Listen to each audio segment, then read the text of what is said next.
Welcome to the Jiang Report. Tonight, the Middle East has crossed a threshold that no analyst, no general, and no president saw coming at this scale, at this speed, and with this level of raw devastation. What you are about to hear is not speculation. It is not a war game scenario run inside a think tank in Washington. It is the ground truth of what happened when Tehran made a decision that will be studied in military academies for the next 100 years. 1,000 Tornado-S rockets, each carrying a 2-ton warhead, were fired simultaneously from Iranian launch positions directly toward Tel Aviv. 1,000, not 100, not 200, as a warning shot. 1,000 heavy rockets launched in a coordinated volley designed not merely to damage, but to permanently erase Israel's ability to defend itself.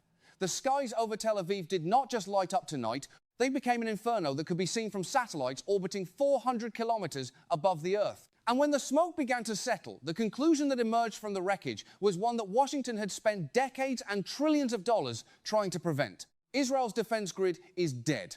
Not degraded, not temporarily suppressed, dead. And inside the Pentagon, inside the Situation Room at the White House, inside every NATO command headquarters, from Brussels to Stuttgart, the word spreading through encrypted channels tonight is not strategy or response or escalation management. The word is panic. This is the Jiang Report, and in the next 35 minutes, we are going to break down every layer of what happened tonight, why it happened, how Iran pulled off the most devastating single rocket barrage in the history of modern warfare, and what the complete paralysis of American power means for every nation watching this unfold from the outside. Stay with us, because by the time we reach the final segment, you will understand that tonight was not just a military event. Tonight was the night the old world order received its death sentence. Before we go further, if this kind of deep, unfiltered analysis is what you have been looking for, hit that subscribe button right now and ring the notification bell. Every breakdown we do here on the Jiang Report goes places the mainstream networks refuse to go. Leave a comment below telling us what you think Washington's next move is, because after what you are about to hear, that question becomes one of the most consequential on the planet. Now let us get into it. Part 1. The Barrage. What 1,000 Tornado-S rockets actually looked like on the ground. To understand the full military significance of what Iran executed tonight, you have to first understand what the Tornado-S rocket system actually is, because Western media has consistently underreported its capabilities, and that underreporting contributed directly to the catastrophic surprise that unfolded over Tel Aviv in the space of less than 40 minutes. The Tornado-S is not an improvised weapon. It is not a crude artillery piece fired from the back of a truck by militia fighters. The Tornado-S is Russia's most advanced multiple-launch rocket system, a direct evolution of the legendary BM-30 Smerch platform, modernized with satellite-guided precision, extended range, and the ability to carry a diverse payload, including thermobaric warheads cluster, munitions, and in the configuration Iran deployed tonight, a dedicated 2-ton high-explosive fragmentation warhead that represents among the heaviest conventional rocket payloads ever mass-fired in a single operational strike. Iran has been acquiring and reverse engineering Tornado-S components since 2018, quietly building domestic production capacity while Western intelligence agencies were focused on the nuclear file. By 2024, Iranian defense industry sources that were later corroborated by satellite imagery had confirmed that Tehran had stockpiled over 3,000 Tornado-S equivalent rockets across dispersed underground launch facilities, stretching from the western Zagros mountain range to hardened bunker complexes in Isfahan and Khuzestan province. Tonight, Iran chose to fire 1/3 of that stockpile in a single engagement. That decision alone tells you everything about how Tehran has assessed the current moment. This was not a retaliatory gesture. This was a campaign-opening strike designed to achieve a specific and irreversible military outcome in the first hour of the engagement. The launch sequence began at 2247 local time.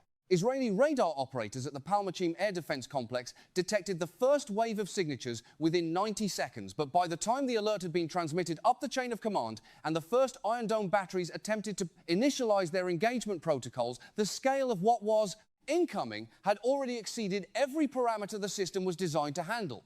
Iron Dome was built on an engagement doctrine that assumes incoming threats arrive in groups of dozens, perhaps in extreme scenarios, a few hundred. The software architecture, the radar processing bandwidth, the physical interceptor inventory across all active batteries combined, none of it was remotely architected to simultaneously track, prioritize, and engage 1,000 inbound rockets, launched in a compressed time window of under 4 minutes.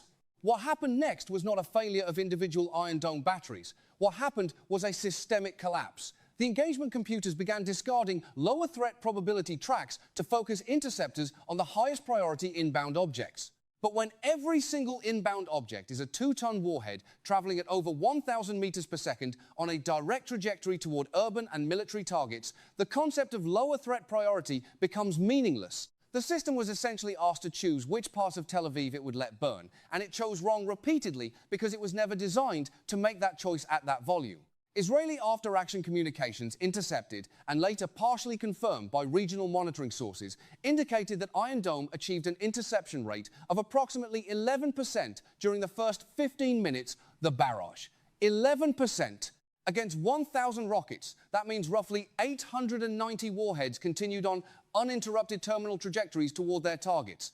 892-ton explosions distributed across the Tel Aviv metropolitan area, Ramat Gan Peta, Tikva, Ben Gurion International Airport surrounding infrastructure, the Kirya military headquarters complex, and IDF Air, force command facilities at multiple locations across Central Israel. The physical destruction generated by those 890 impacts in the space of 37 minutes constitutes the largest single conventional bombardment of a major Western-aligned city in the post-World War. Tu era. Every previous benchmark, every previous worst-case scenario that Israeli planners had wargained had been surpassed by a factor that defied the assumptions baked into decades of doctrine. The ground shook, not metaphorically. Seismic monitoring stations in Cyprus, in Jordan, in southern Turkey registered the cumulative impact signatures as a series of tremors consistent with moderate earthquake activity. That is what 892-ton warheads hitting urban terrain within a 37-minute window produces. The Earth itself recorded what happened tonight. By 2:03:24 local time, the barrage was over. But the fires it started were not. 16 separate major conflagrations were burning across the Tel Aviv basin. The Kirya complex, the beating heart of Israeli military command and control, had taken direct hits from at least 47 confirmed impacts within its perimeter.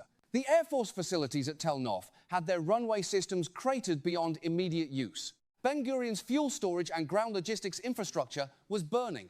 And across the residential zones of northern Tel Aviv, the casualty picture that was emerging in the first hour suggested a scale of civilian harm that Israeli authorities were not yet prepared to communicate publicly. Iran had executed the barrage with a level of coordination that only becomes possible after years of patient preparation. The Tornado S batteries were not clustered in a single launch area that could be targeted by a retaliatory strike.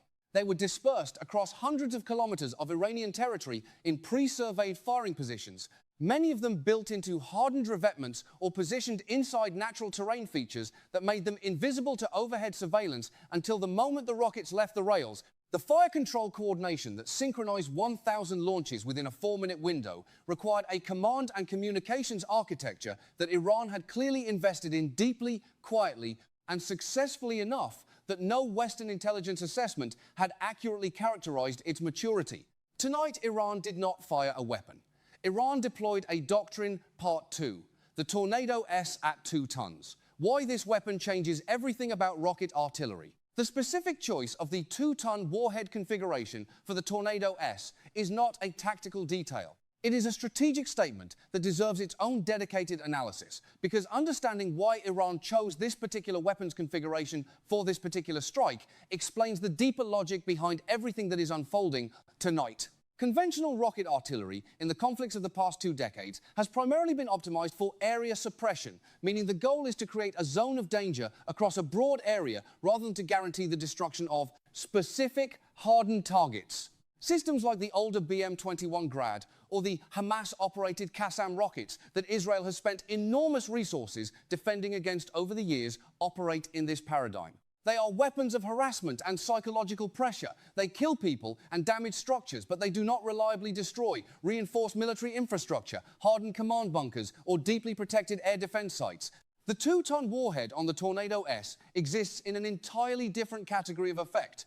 At 2 metric tons of high explosive, a single warhead impact delivers a ground shock pulse and overpressure wave sufficient to destroy unreinforced structures within a radius of 300 meters and cause severe structural damage to reinforced concrete construction within a radius of 150 meters. When combined with the Tornado S's guidance package, which in its most current Iranian adapted variant is capable of achieving circular error probable values of under 30 meters at maximum range, you are no longer talking about area suppression. You are talking about a rocket artillery system that can reliably destroy specific buildings, specific hardened facilities, and specific military installations from a distance of over 90 kilometers with a warhead massive enough to defeat most conventional hardening measures short of deep underground bunker construction.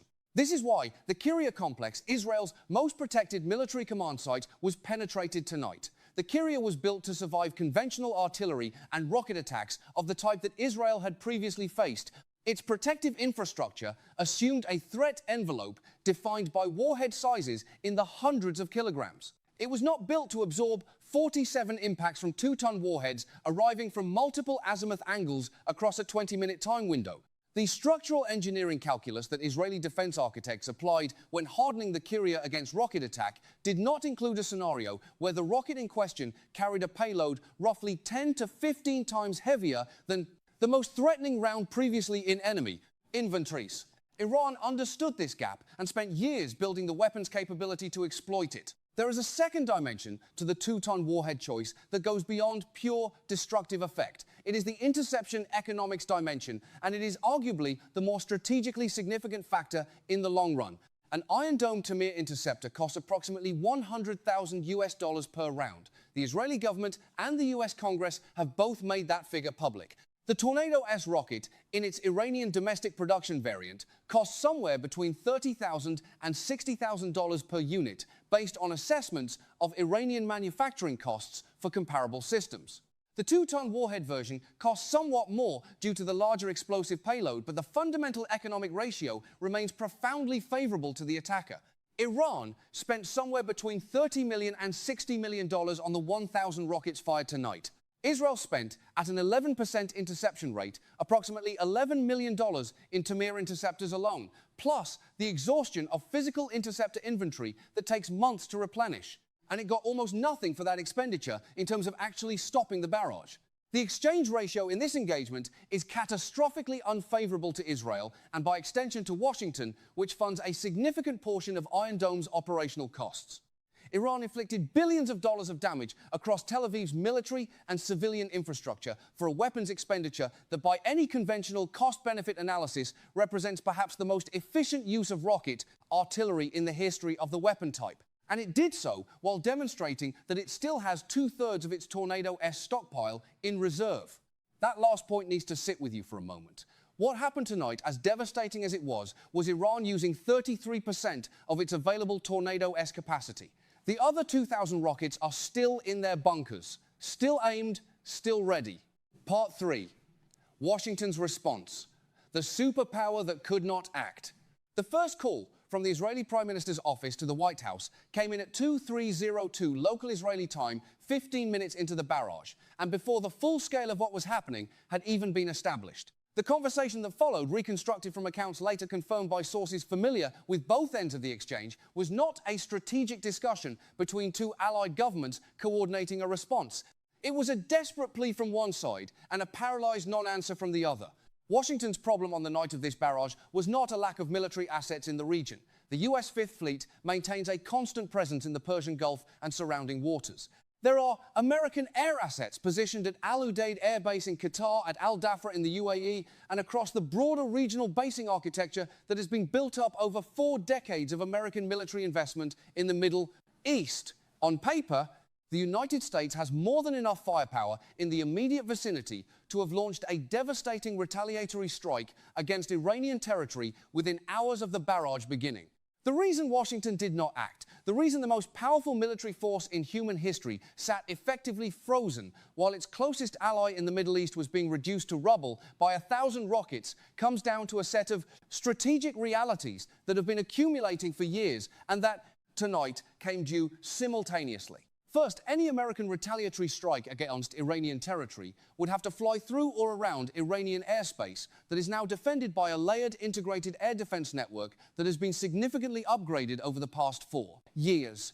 Iran's acquisition and domestic adaptation of the S-300 system, combined with its own Bavar 373 long-range surface-to-air missile system and a dense network of shorter-range defenses, means that penetrating Iranian airspace to strike high-value targets is no longer the relatively straightforward proposition it was in 2003 or even 2015. American planners would need to commit to a suppression of enemy air defenses campaign of significant scale and duration before any meaningful strike package could operate over Iranian territory with acceptable loss rates. That kind of campaign takes days to properly plan and execute, not hours. Second, and more immediately constraining, Iran had made clear through multiple channels in the weeks preceding tonight's barrage that any direct American military action against Iranian territory would result in immediate strikes against American bases across the region, specifically naming Al-Udeid, Al-Dhafra and the naval facilities at Bahrain.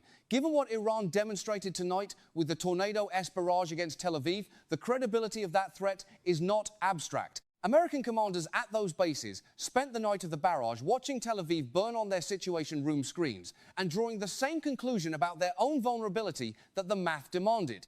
Third, and perhaps most damaging to America's long-term strategic position there, is the Hormuz dimension.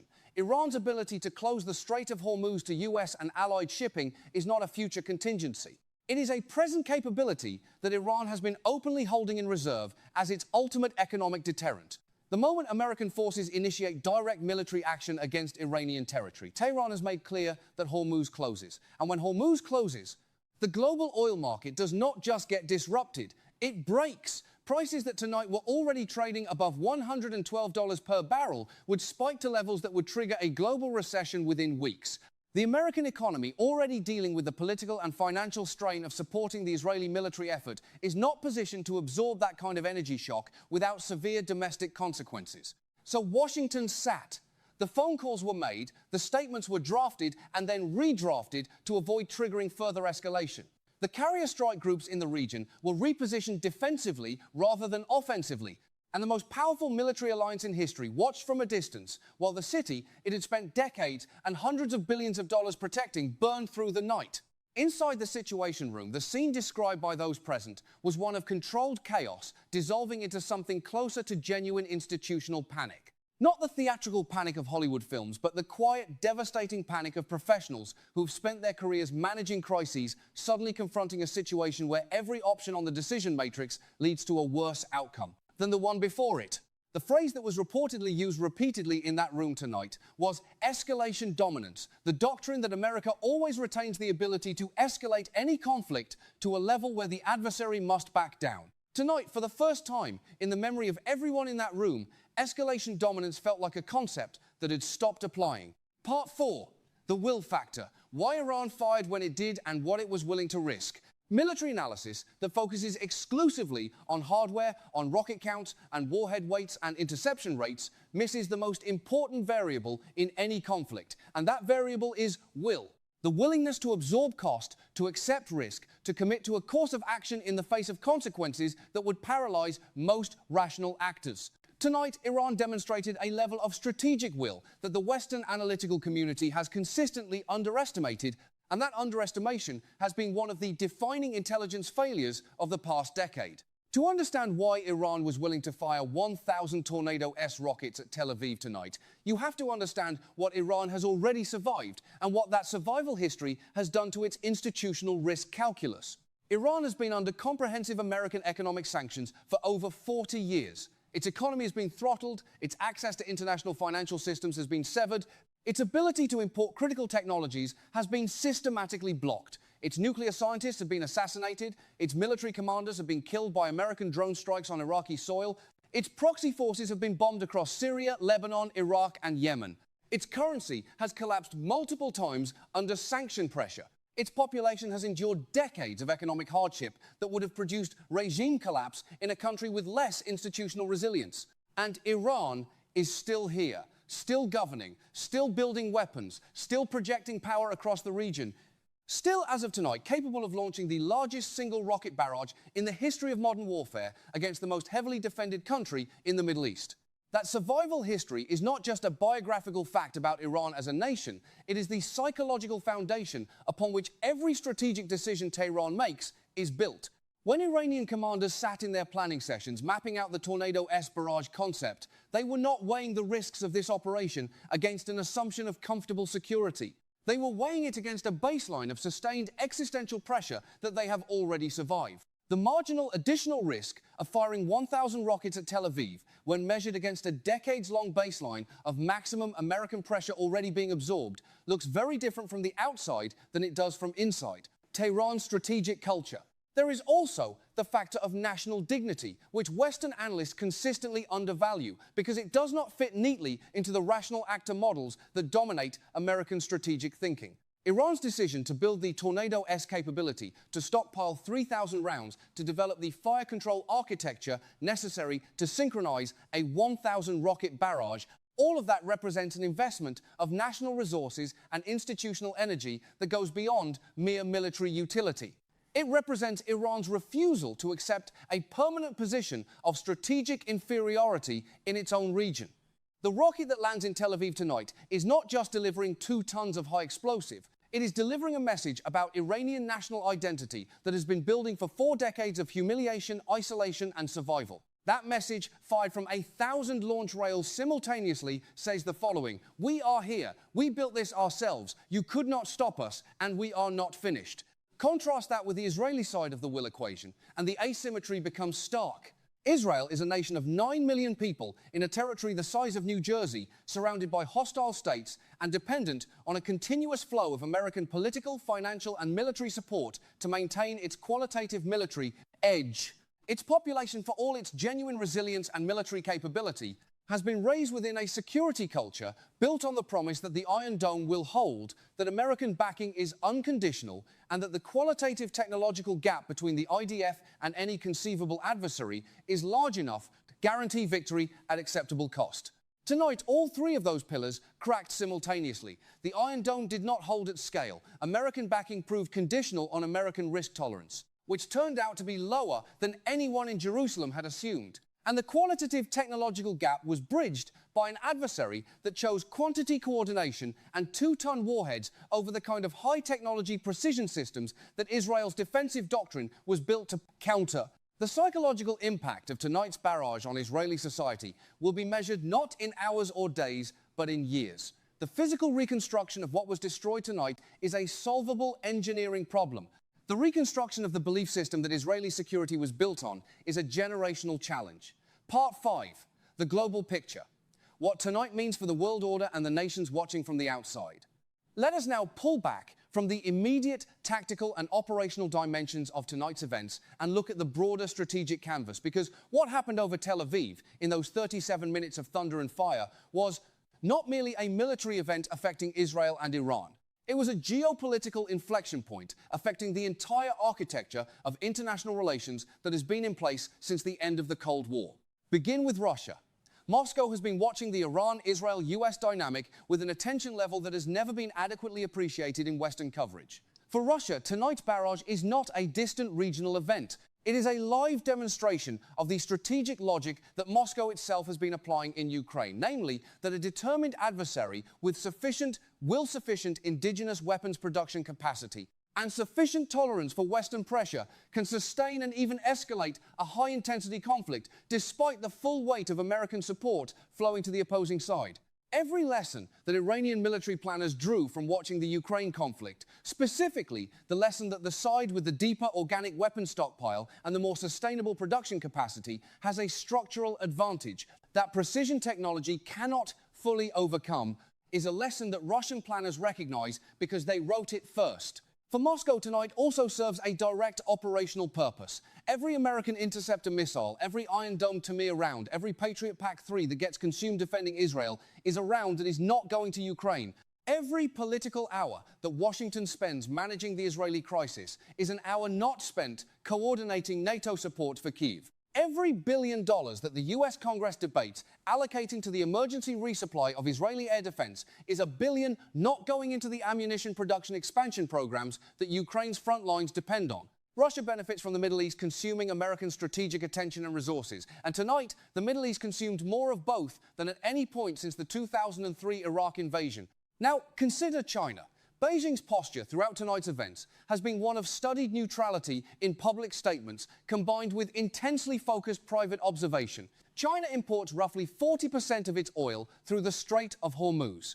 It has a profound and direct economic interest in the stability of that waterway. But Beijing also has a profound and direct strategic interest in watching how the United States responds when its most critical regional ally faces an existential military challenge of this scale. If Washington cannot mobilize an effective response to tonight's barrage without risking a broader conflagration that threatens Hormuz and the global oil market, then the deterrent value of American alliance commitments more broadly comes into question.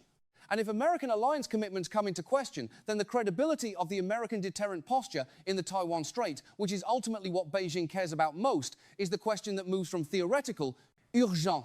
China does not need to fire a single missile to benefit from tonight's events. It needs only to observe, to learn, and to continue its patient accumulation of leverage in the emerging multipolar order that tonight's events have accelerated. Consider also the nations of the global south, the dozens of countries that have been navigating between American and Chinese influence with increasing sophistication over the past decade. For those nations, tonight's barrage carries a message that is simultaneously empowering and unsettling. Empowering because it demonstrates that American military dominance is not the inescapable fact of nature that it was presented as for the past 30 years.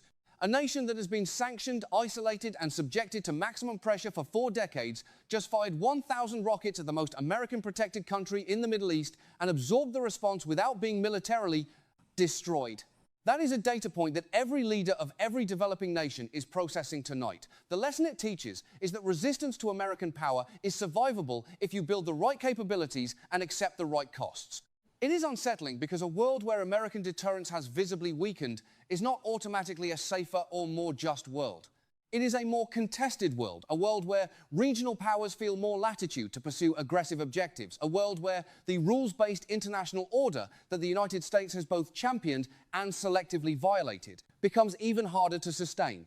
The nations of the global south have legitimate grievances against American-led unipolarity, but the alternative that emerges from its collapse is not guaranteed to be better for them. The petrodollar dimension of tonight's events cannot be overlooked in this global picture. Oil markets opened tonight with prices spiking to $127 per barrel on the first traded contracts, driven by the immediate uncertainty about Hormuz access and the broader regional stability picture. The dollar's role as the global reserve currency is inextricably linked to the oil market's continued denomination in dollars. And the oil market's continued denomination in dollars is inextricably linked to American ability to guarantee the security of the Persian Gulf. Tonight, that guarantee looks less absolute than it did 24 hours ago. It looks less absolute because Iran demonstrated that it can absorb American deterrence pressure and still execute the most significant conventional military strike in the modern history of the region. If the security guarantee weakens, the petrodollar weakens with it. And if the petrodollar weakens, the financial architecture that underwrites American global power begins its most serious structural challenge since Bretton Woods.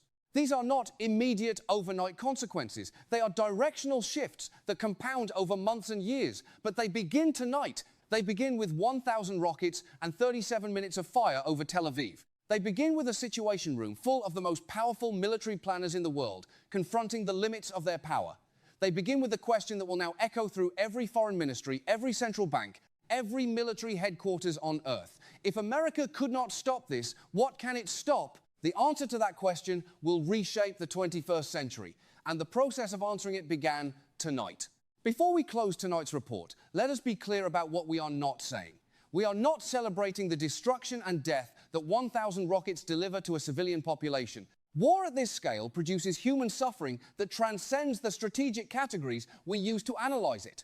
The people in Tel Aviv tonight who are pulling survivors from rubble, who are trying to reach family members who are sitting in the dark because the power infrastructure has been hit, those people are experiencing something that no geopolitical framework fully encompasses. What we are saying is that the strategic consequences of what happened tonight are real, they are large, and they are not going to be resolved by the kind of statements and emergency sessions and strongly worded resolutions that Washington typically deploys in response to regional crises. The world changed tonight in ways that will require new thinking, new frameworks, and an honest reckoning with the limits of the order that is now visibly fracturing. That reckoning starts now, and the Jiang Report will be here every step of the way, breaking it down with the depth and the honesty that this moment demands. What do you think Washington does next? Does America find a way to respond that restores deterrence, or has that window already closed? Drop your analysis in the comments below. Every single comment gets read by this team, and the best ones shape our next report. If tonight's breakdown gave you something that the mainstream coverage is not giving you, share this video with someone who needs to see it. Subscribe if you have not already, and hit the bell so you are notified the moment our next report drops, because the next 48 hours are going to move fast and you need to be ready. This has been the Jiang Report. Stay sharp, stay informed. We will see you in the next one.